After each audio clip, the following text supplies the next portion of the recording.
Hello दोस्तों, कैसे हैं आप सब लोग। तो दोस्तों, अगला टॉपिक आज जो हम कवर करने वाले हैं वो है इंटीरियम फाइनेंशियल रिपोर्ट्स। दोस्तों, इस टॉपिक के रिलेटेड जो भी पिछले 3 सालों में इंपॉर्टेंट क्वेश्चंस हैं उनको आप देख सकते हैं स्क्रीन पे कि इंटीरियम फाइनेंशियल रिपोर्ट का मीनिंग क्या है, उसके स्कोप क्या है, उसके कॉम्पोनेंट क्या है। और इसी क्वेश्चन के साथ अटैच होकर एक डिफरेंस पूछा जाता है कि complete set of financial statement and condensed financial statement के बीच में डिफरेंस क्या है। तो सब कुछ इस वीडियो में मैं आपके साथ डिस्कशन करने वाली हूँ, कवर करने वाली हूँ। सो ये यूनिट 3 का आपका सेकंड क्वेश्चन है। तो मैंने बेसिकली इंपॉर्टेंट क्वेश्चंस के ऊपर वीडियोस डाली हैं और मुझे पूरा चांस लग रहा है कि जो वीडियोस डाली हैं उसी में से ही पेपर आने वाला है, क्योंकि हमने सिर्फ वही क्वेश्चंस पिक किए हैं जो पिछले सालों में कंटिन्यूसली मतलब आ रहे हैं, कोई भी साल उन्होंने स्किप नहीं किया है। और मैंने यूनिट 1 आपको अच्छे तरह से कवर अप करवाया है ताकि अगर आप लोगों को 5th क्वेश्चन अटैम्प्ट करना पड़े, क्योंकि आपको 4 आते हैं तो 5 आपको 5th क्वेश्चन किसी भी एक यूनिट से पिक करना होता है, तो कोशिश करें कि वो 5th क्वेश्चन आप यूनिट 1 से पिक करें, क्योंकि यूनिट 1 आपके बीकॉम में भी था तो आप में से बहुत सारे जनों को वो अच्छे से आता होगा। ठीक है, यूनिट 2, यूनिट 3, यूनिट 4 सब में से एक एक क्वेश्चन अटैम्प्ट करेंगे, बट यूनिट 1 से आप लोग 2 क्वेश्चंस अटैम्प्ट करके आना, क्योंकि आपको टोटल 5 अटैम्प्ट करने हैं। ठीक है, अब बात करते हैं आज के हमारे क्वेश्चन के बारे में। इंटीरियम फाइनेंशियल रिपोर्ट क्या होती है। सबसे पहले मैं आपको एक छोटा सा यहाँ पे क्लैरिफिकेशन देना चाहूंगी कि जो फाइनेंशियल रिपोर्ट होती है वो पूरे साल की होती है। आपको पता है, फाइनेंशियल रिपोर्ट होती है पूरे साल की, और इंटीरियम फाइनेंशियल रिपोर्ट होती है फॉर अ शॉर्ट पीरियड, जिसको हम बोलते हैं क्वार्टरली या हाफ ईयरली रिपोर्ट। आपको दोनों में डिफरेंस क्लियर है। फाइनेंशियल रिपोर्ट पूरे साल की होती है और interim financial report for a half year या क्वार्टर ईयर।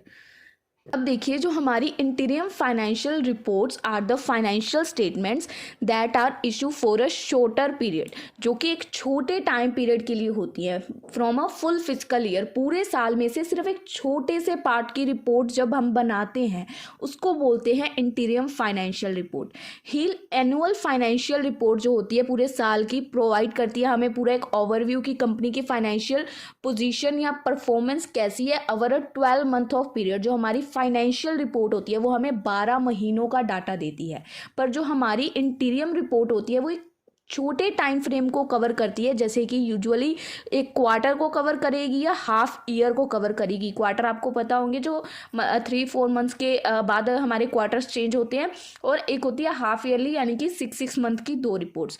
तो उसको बोलते हैं हम लोग इंटीरियम फाइनेंशियल रिपोर्ट। आपको बहुत अच्छे से क्लियर है कि इंटीरियम फाइनेंशियल रिपोर्ट क्या है। These reports offer stakeholders such as investors, creditor and management and a snapshot of the company की financial health कैसी है between annual financial reporting period। जो है हमारी इंटीरियम फाइनेंशियल रिपोर्ट होती है ना, इसके थ्रू कंपनी के जो भी इन्वेस्टर्स, क्रेडिटर्स, मैनेजमेंट जो भी है वो कंपनी की फाइनेंशियल हेल्थ को और अच्छे से कह सकते हैं कैप्चर कर पाते हैं और अच्छे से उसको चेकआउट कर पाते हैं कि क्या सिचुएशन चल रही है। कुछ लोग होते हैं जो शॉर्ट टाइम के लिए इन्वेस्ट करते हैं, बहुत कम लोग होते हैं जो सालों साल किसी कंपनी में इन्वेस्टमेंट रखते हैं। ठीक है, कोई मतलब मंजे हुए खिलाड़ी होते हैं जो सालों साल किसी कंपनी में टिकते हैं। यूजुअली लोग शॉर्ट टर्म के लिए होते हैं, तो उस टाइम पीरियड पे शॉर्ट टर्म के लिए शॉर्ट टर्म रिपोर्ट चाहिए। पूरे साल के बेसिस पे एनालिसिस करके हम शॉर्ट टर्म में इन्वेस्टमेंट नहीं कर सकते ना, शॉर्ट टर्म के लिए शॉर्ट टर्म की रिपोर्ट चाहिए होती है। तो अब आपको आई थिंक इंटीरियम फाइनेंशियल रिपोर्ट का मीनिंग क्लियर है। अब बात करते हैं इसके स्कोप और कंपोनेंट की। अब स्कोप क्या है। अब with the help of इंटीरियम financial report हम लोग क्विक चेकअप कर सकते हैं, यानी कि क्विकली चेक कर सकते हैं। Interim financial reports are quick health checkup for a company finance, की हम लोग कंपनी के फाइनेंस का क्विकली हेल्थ चेकअप कर सकते हैं कि कंपनी कैसी है। They help us see how well the company is doing between the big yearly checkups। तो ये हमें ये बताने में मदद करती है कि कंपनी मतलब पिछले सालों में या बिग ईयरली कैसे परफॉर्म कर रही थी, कंपनी ने एक साल के अंदर कैसे परफॉर्म किया, विद इन अ क्वार्टर कैसे परफॉर्म किया, या कंपनी हाफ ईयरली कैसे परफॉर्म कर रही है। तो ये हमें बताती है कि कितने अच्छी तरह से कंपनी परफॉर्म कर रही है।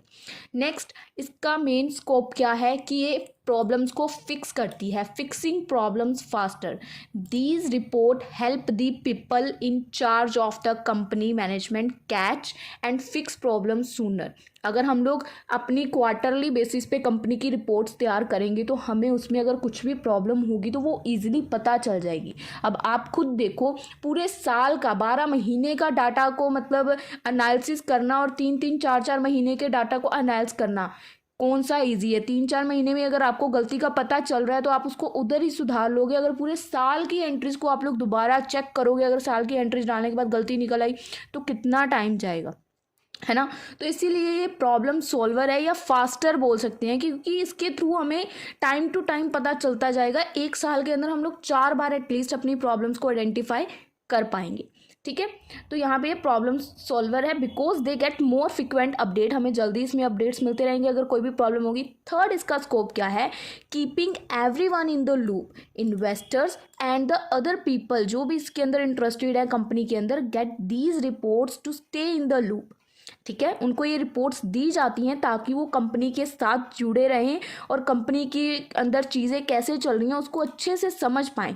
तो ये जो इंटीरियम फाइनेंशियल रिपोर्ट है सबको एक लूप में बांध के रखने के लिए उनको मतलब जैसे कहते हैं ना, अपनी इम्प्रूवमेंट दिखाते रहना, ताकि जो शेयर होल्डर्स या जो भी इन्वेस्टर्स हैं वो कंपनी में टिके रहें। अगर आप लोग अपनी इम्प्रूवमेंट शो नहीं करोगे या आपका कुछ भी फाइनेंशियल रिकॉर्ड शो नहीं करोगे तो ऑब्वियस सी बात है वो इन्वेस्टर्स कहीं ना कहीं आपको भूल जाएंगे, क्योंकि इन्वेस्टर्स है, उन्होंने सिर्फ आपकी कंपनी में इन्वेस्ट नहीं किया होगा, उन्होंने हज़ारों की कंपनीज में इन्वेस्ट कर रखा होगा। और उनके लिए अगर आप अपडेट नहीं प्रोवाइड कर रहे हो तो आप उनके लिए एक साइडवेज चले जाओगे। तो उनको एक लूप में बांध के रखना कि हाँ हमारी कंपनी के financial position day by day improve हो रही है, तो उसके लिए इसका एक मेन स्कोप है। तो हमने यहाँ पे 3 पॉइंट्स देखे हैं स्कोप के। बात करते हैं आप कंपोनेंट्स की। कंपोनेंट क्या है, ये एक मिनी मनी रिपोर्ट है, मिनी छोटी रिपोर्ट है, 3-4 मंथ्स की जैसे बोलते हैं, मैंने आपको बोला ईयरली या क्वार्टरली हम लोग करते हैं, half yearly. Just like a regular yearly report, इंटीरियम report have smaller version, एक उसका स्मॉलर वर्जन है हमारी फाइनेंशियल रिपोर्ट का। These papers include things like how much money the company made and spend. इस रिपोर्ट में पूरा एक्सप्लेन होता है कि कितनी कंपनी ने मनी बनाई है और कितनी उसने आगे स्पेंड की है।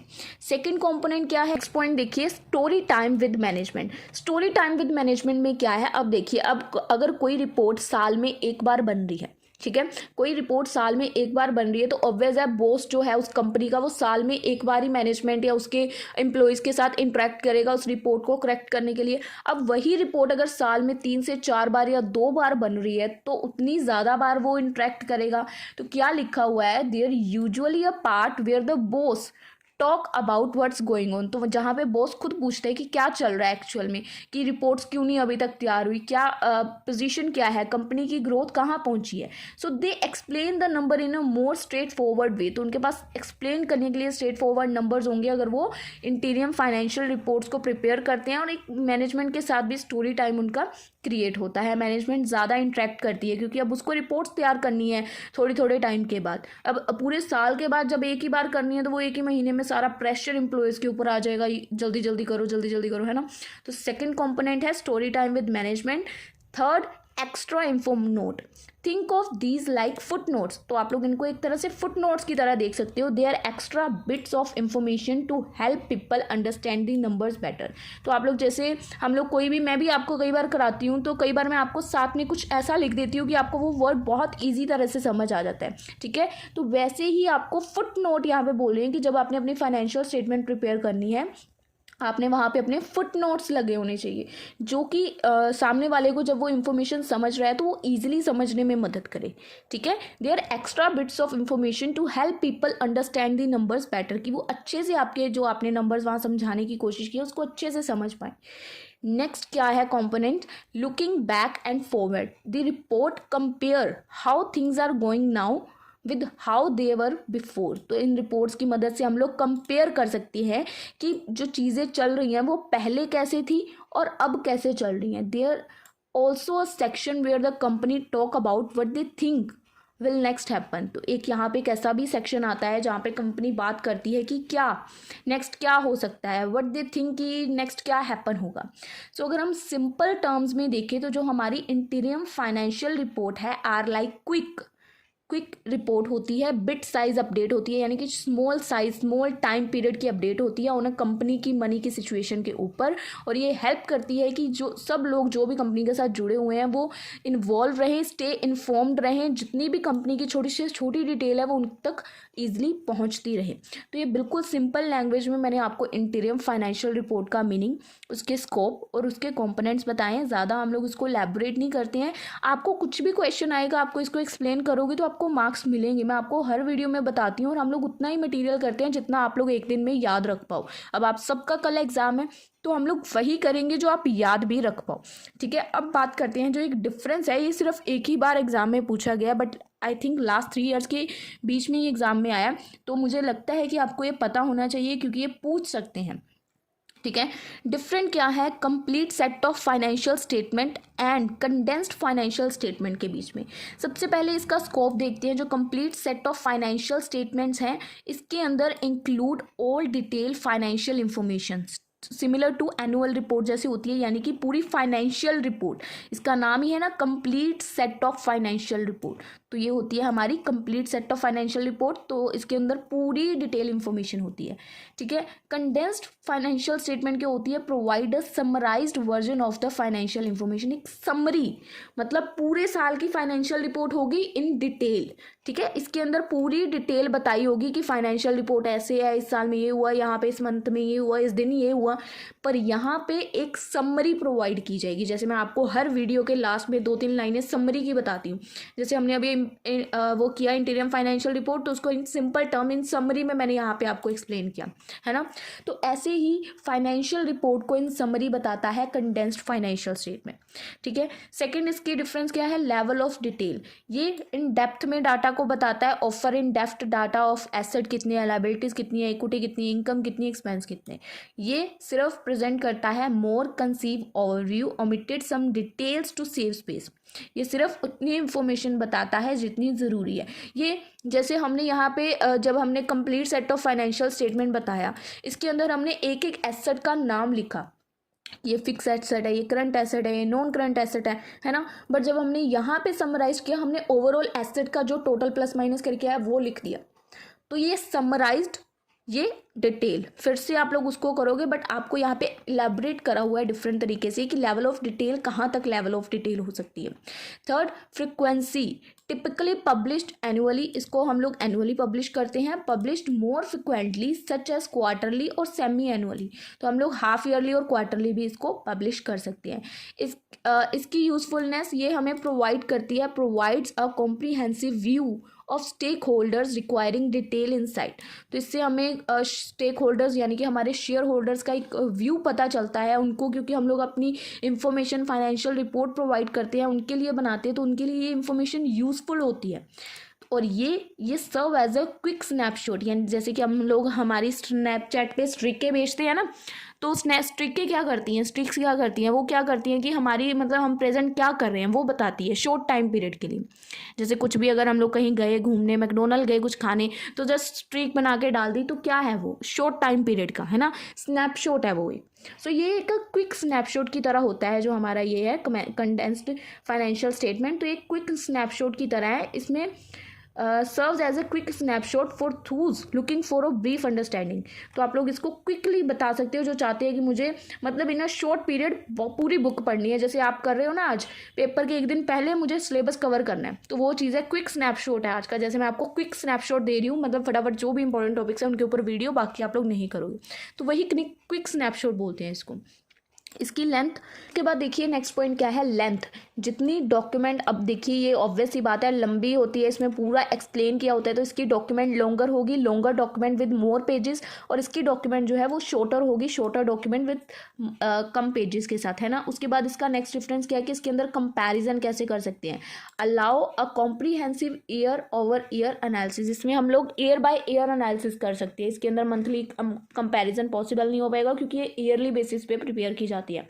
Useful for comparing shorter time frame and identifying trends, इसको हम लोग शॉर्टर टाइम पीरियड के लिए यूज कर सकते हैं और इसके थ्रू हम लोग ट्रेंड्स को एनालाइज कर सकते हैं कि किस महीने क्या चीज़, कितनी सेल ज़्यादा हो रही थी, किस महीने हमारा बिजनेस डाउन जा रहा था, क्योंकि ये मंथली बेसिस पे बोल सकते हैं, शॉर्टर टाइम पीरियड क्वार्टर या हाफ ईयरली के बेसिस पे होती है, तो ये ईजी रहती है, ठीक है। सो दोस्तों ये थे कुछ इसके differences. So that's all about today's video. आज की वीडियो में हम लोगों ने क्या क्या कवरअप किया एक बार दोबारा देख लेते हैं। हमने सबसे पहले देखा कि इंटीरियम फाइनेंशियल रिपोर्ट का मीनिंग क्या है, उसके स्कोप क्या है, उसके कंपोनेंट क्या है, उसका देन डिफरेंस देखा हमने कंप्लीट फाइनेंशियल रिपोर्ट और कंडेंस्ड फाइनेंशियल स्टेटमेंट के बीच में। So that's all about today's video. I hope आपको ये क्वेश्चन अच्छे से क्लियर है। इसी के साथ आप लोगों का यूनिट 3 भी यहाँ पे मैं कंप्लीट कर रही हूँ। यूनिट 4 का मैं एक ही टॉपिक करवाऊंगी और वो टॉपिक पिछले 5 सालों से कंटिन्यूसली आ रहा है और इस बार भी आएगा। और उसका मैं आपको ऐसा आंसर बताने वाली हूँ कि सिर्फ एक ही आंसर करोगे और कोई भी क्वेश्चन आएगा तो आप उसको अटेम्प्ट कर पाओगे। ऐसा कुछ मैंने प्रिपेयर किया है। सो मिलेंगे आप लोगों से उसी के साथ नेक्स्ट वीडियो में। नेक्स्ट वीडियो थोड़ी देर में ही मैं अपलोड करूँगी इसके बाद। सो प्लीज़ चैनल को सब्सक्राइब करें और नोटिफिकेशन को ऑन करें। आपको वीडियोस पता नहीं चलती है मैं डाल भी रही हूँ कि नहीं, सो उसको ऑन कर लें नोटिफिकेशन को, आपको तुरंत नोटिफिकेशन आ जाएगी जैसे ही वीडियो अपलोड होगी। सो मिलेंगे आप लोगों से हम लोग अपनी अगली वीडियो में। तब तक के लिए गुड बाय।